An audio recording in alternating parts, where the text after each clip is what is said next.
Now I'd like to introduce two outstanding young men. I know you're going to be impressed. The first is Dan Ta. Dan is an Eagle Scout and president of his venturing crew, number 1930 in Westminster.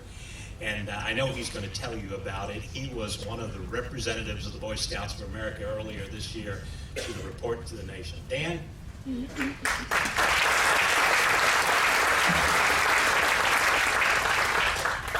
So, hello everyone. How was your breakfast today?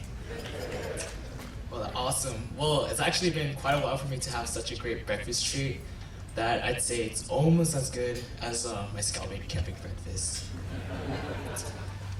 But I would like to first thank everyone who are here today for your support to the Boy Scouts.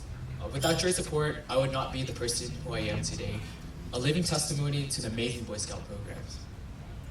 I have been in Scouting for 10 years, having the opportunity to hold many membership and leadership positions, from Cub Scout, Tiger Cub Scout, to Troop Senior Patrol Leader, and now Venturing Crew President. I currently serve as the Vice President of Communications for the Orange County Venturing Officer Association. When I was 6-year-old, all I knew were video games and getting into trouble. Until I got into Cub Scouts. A younger me never thought of really helping others, but after being exposed to the value of Cub Scouts, I began to become more proactive in helping others. The more I helped others, the better I felt. And at the time I didn't really know what it was, but now I understand what passion really meant.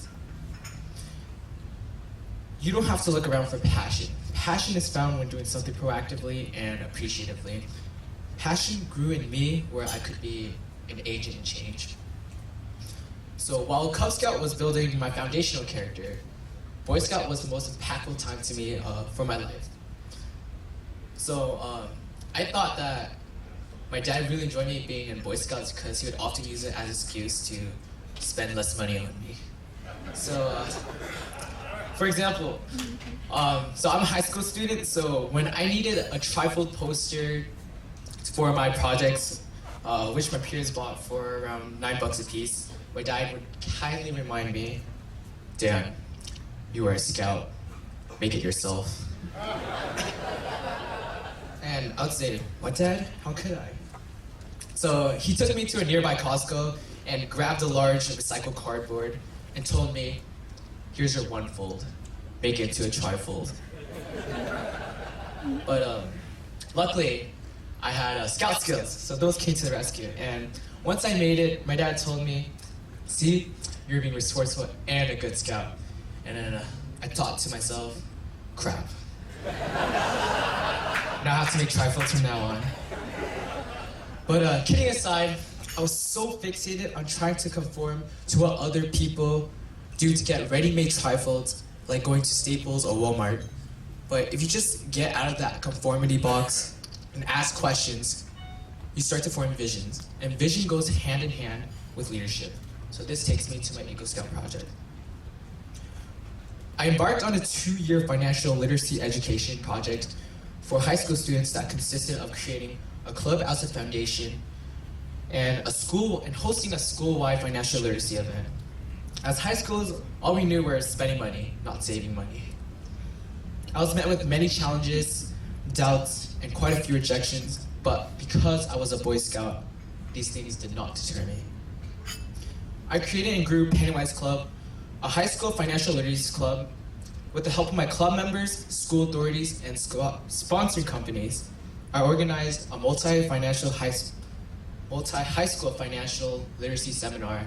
We invited the state treasurer, Chan Chiang, to come, where he flew from Sacramento to our high school to speak to 700 students, where we imprinted on them the simple but powerful concept, save 10% of what you earn. After the event, each of my club members had a photo op with the treasurer. Many of my peers told me that they were really inspired by what they saw, but at that moment, I truly internalized, leadership means serving and growing others. The key part of leadership is being able to create an environment to allow other leaders to grow for the betterment of all. Think the Boy Scout programs that you help support. My school, Oxford Academy, is a public high school where we consistently rank top in California But unfortunately, financial resources are extremely limited. So to help the school community and grow leadership, I recently initiated a project to pursue the creation of Oxford County Endowment Fund to encourage private contributions and therefore influence public education. Those students who are involved in this ambitious project will grow as leaders, fan out, and grow more leaders, and hopefully those leaders are better than me for the benefit of the community and also our country. So Boy Scouts has given me the guidance to follow and the community I can count on. And I would like to share everyone with a humble quote from Mother Teresa, who was recently elevated to sainthood. I alone cannot change the world, but I can cast a stone across the water to create many ripples. Thank you.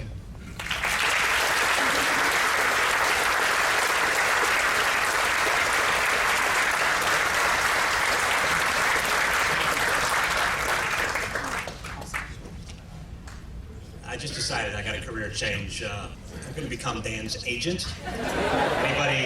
Anybody interested in future employment opportunities, see me here to the left of the stage after the program's over. We'll see if we can't cut some kind of a deal. What an outstanding young man. Hey Jeff, can we be partners? Maybe start our own little PR firm? And Dan, by the way, as I recall, when he did the report on the Boy Scouts to the national organization, he did meet with President Obama and got his picture taken with him, and I think it was in the front page of the Orange County Register when that happened. So yeah, we've got a couple of celebs here in the room today, so very encouraging. All right, so next I'm going to introduce Rob Neal, past president of the Orange County Boy Scouts and president of the board of directors, and a good friend of mine, and he will introduce Rex Tillerson.